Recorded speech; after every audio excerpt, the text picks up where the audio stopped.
The old roadside bar sat at the edge of a quiet mountain town, the kind of place where time itself seemed to move slower, where stories of rough hands and broken hearts hung heavy in the air. That night, the air was colder than usual, carrying the low rumble of motorcycles pulling up one after another. The sharp growl of engines shattered the silence as 5 bikers, each bearing the mark of the Iron Vultures, parked outside. Inside, laughter dimmed. Cups froze halfway to lips. Even the old jukebox seemed to hold its breath.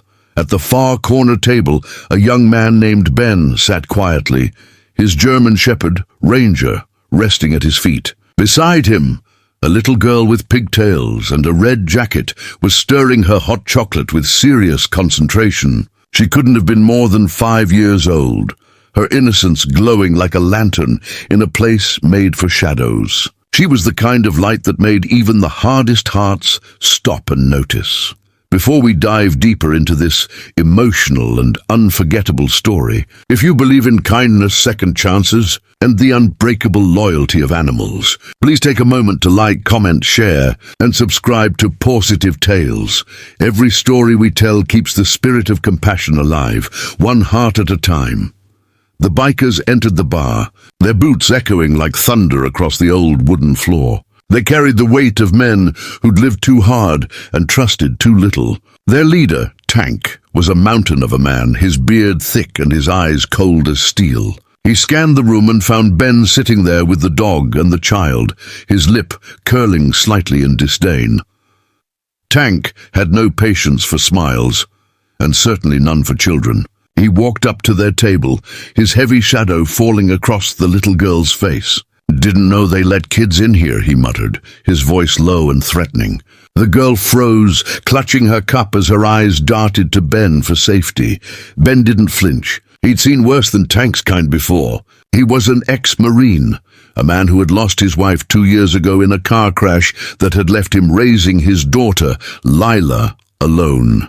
Ranger, his loyal K9 partner from service, was the only other soul who had stood by him through the grief, through the sleepless nights, through the weight of silence. Tank leaned closer, grinning cruelly. "What's wrong, sweetheart? Cat got your tongue?"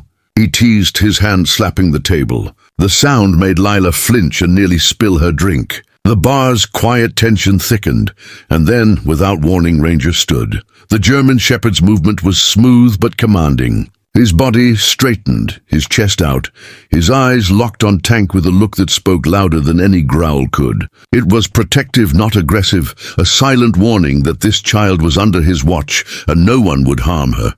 Tank laughed. "What's this, a soldier dog? You gonna sick him on me?" He sneered. He leaned closer to Ranger, mocking him. "Come on, tough guy, bark for me." But Ranger didn't bark. He just stared, steady, calm, unbroken. That gaze unsettled Tank more than any sound could. It was the look of a creature who had seen true darkness and still chosen loyalty over fear. Ben's voice finally broke the silence. "He doesn't bark at bullies," he said quietly, his tone even but sharp enough to cut through the tension. The bar went still. The other bikers shifted uneasily, unsure whether to laugh or step back. Something about Ranger's composure, about the way the little girl now reached for his fur and felt safe again. It did something to them. It reminded them of something they'd long forgotten. Decency. Tank stepped back slightly, covering his unease with a bitter laugh. "Just teaching the kid how the world really works," he muttered. But Ben didn't reply. He didn't need to. Ranger moved closer to Lila, placing himself between her and the biker, his tail gently thumping against her leg, as if reassuring her that everything was okay. It was a moment that rippled across the room, a single act of wordless loyalty in a world that had forgotten how to be kind.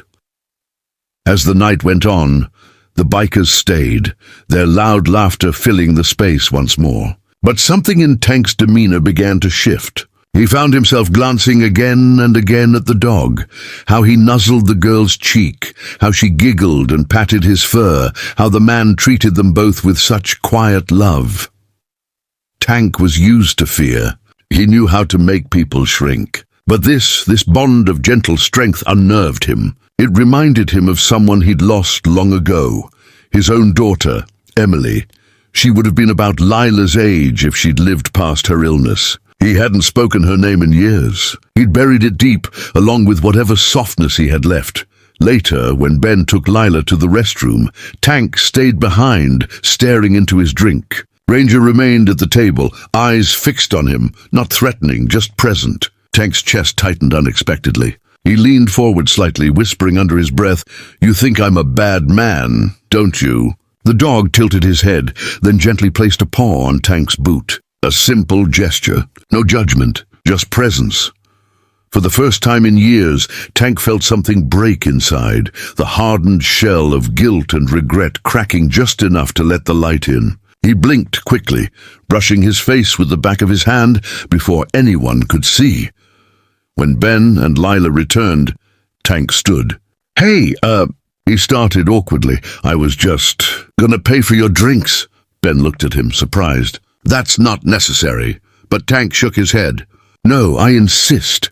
He turned toward Lila and, for the first time that night, smiled, an uncertain, fragile smile that seemed to come from somewhere deep. "You take care of your dad, okay, sweetheart?" Lila nodded, her little voice soft but sure. "Ranger takes care of both of us." The bar went silent again, but this time it wasn't from fear. It was from something else, something tender, something human. Tank left a few minutes later, his men following behind. But before he walked out, he paused at the door and looked back at Ranger one last time. The dog's calm gaze met his, and Tank gave a small, respectful nod. For a man who'd lived on the wrong side of life for too long, that moment was his first step toward redemption. In the weeks that followed, rumors spread around town that the Iron Vultures had gone quiet. No more fights, no more bar trouble. Some even said their leader had started volunteering at the local animal shelter, fixing up old bikes to raise money for injured dogs. No one knew for sure, but Ben suspected, and he knew one thing for certain. Sometimes it doesn't take words or violence to change a man. Sometimes it just takes a dog's silent loyalty and a child's innocent heart. So when you see someone lost or hardened by life, remember Tank, remember Ranger, and remember that kindness, no matter how small, can turn even the darkest story around. If this story touched your heart, please take a moment to like, comment, and share this video. Subscribe to Pawsitive Tales for more emotional stories that celebrate courage, loyalty, and the incredible bond between humans and animals. Special request, in the comments tell us, have you ever seen an animal do something that restored your faith in humanity? Your story might inspire someone who needs hope today.